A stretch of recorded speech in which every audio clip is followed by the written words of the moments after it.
Panama. Racy, exotic, friendly, and fun. Striking beaches, jungles, and mountains. Unique and diverse culture. There's so much more to Panama than the Panama Canal.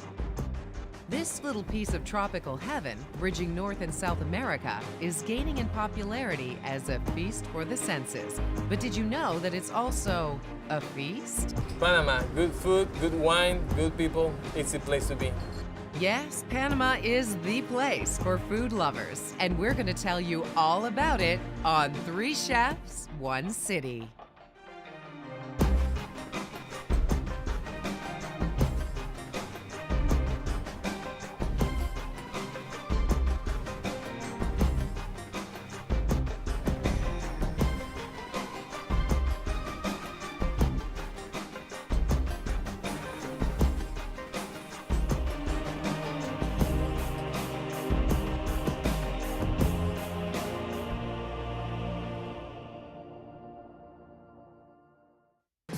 Chefs, 1 City is the show that showcases the best and most interesting food destinations in the world.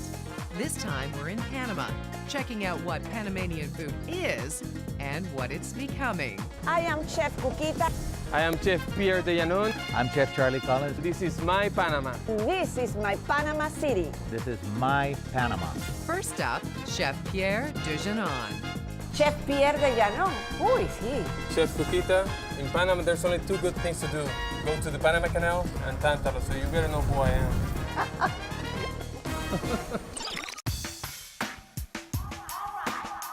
Chef Pierre de Llanon worked extensively in some of the best hotels in Chicago before returning to his Panamanian roots and opening the first Panamanian tapas restaurant. Casco Viejo is the older city of Panama, surrounded by 7 churches and plenty of restaurants and good food. The name Casco Viejo literally means helmeted and to get old. So, this walled city was built to be protected and to last. The population here is very attractive because they have that sexiness that the real Panamanian has. His restaurant, Tántalo Kitchen, is situated in the historic Casco Viejo district of Panama. The streets here are reminiscent of Havana, Cuba, or even New Orleans, Louisiana. We put Tántalo here in Casco Viejo because of the area, because it's the old city. It's up and coming, definitely. Real estate here is getting really expensive, so it was an opportunity for us to establish Tántalo here. Casco Viejo is a rebuild of an historic area that was destroyed by pirates back in 1671, namely the infamous Captain Morgan. Tántalo is the first rooftop bar in Panama City, actually.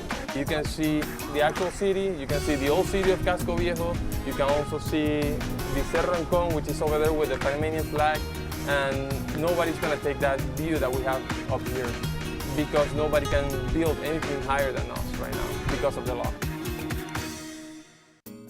Family really seems to be an integral part of Panama as people get together, enjoy the local culture, city offerings, and of course, food.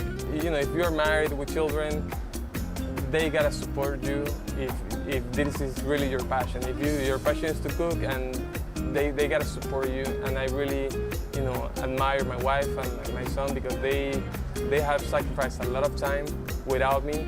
I wouldn't be able to get this success that I have so far without my family. I'm an octopus guy. I'm gonna present to you the Tántalo octopus. Octopus is something that all the Panamanians like. This is the octopus. Obviously, it's pre-cooked already. We braise it in some red wine, vinegar, garlic, bay leaves, and we throw in some onions to the pot and just braise it for 45 minutes until we get that tenderness. All good chefs are a little particular when it comes to selecting ingredients, and Chef Pierre is no exception. Every chef wants to work with fresh ingredients. Yes, Panama is in the tropics. Yes, Panama is surrounded by 2 oceans, but we don't have that many variety of fresh ingredients. That's why chefs gotta be creative and try to make some explosions and make it tasty with what we have. Olive oil is always good to use. It doesn't matter how you use it, it's good for your body and it's great for cooking. We're gonna add up our tender octopus.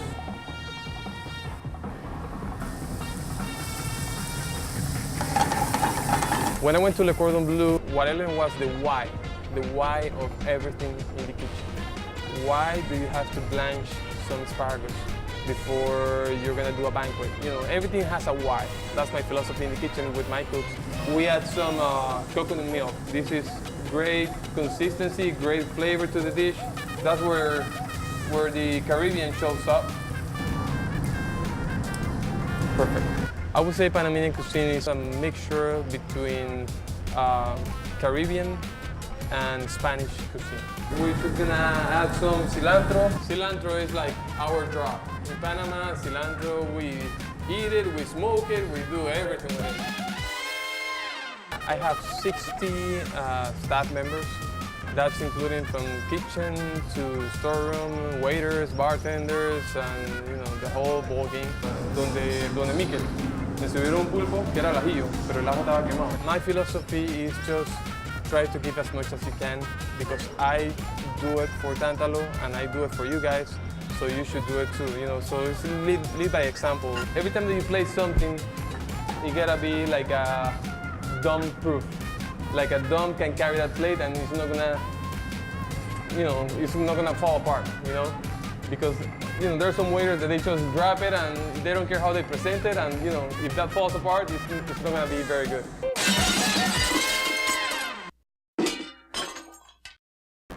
More cilantro, a little bit of roasted fresh coconut, reduction of balsamic vinegar. Voila, Chef Charlie, here's your octopus. Try to beat this up, all right? I'll see you. Ay, ay, ay. Chefs definitely can be rock stars with the ladies. We have a charm, I don't know what it is, because we are not the best good-looking guys, but we got a charm probably because of the cooking skills or any other skills that we may have, but usually we feel that we are like rock stars and we are, always attracting women.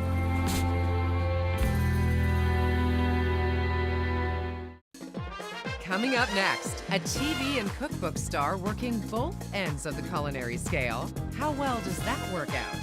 We'll find out when we meet Chef Cuquita Calvo.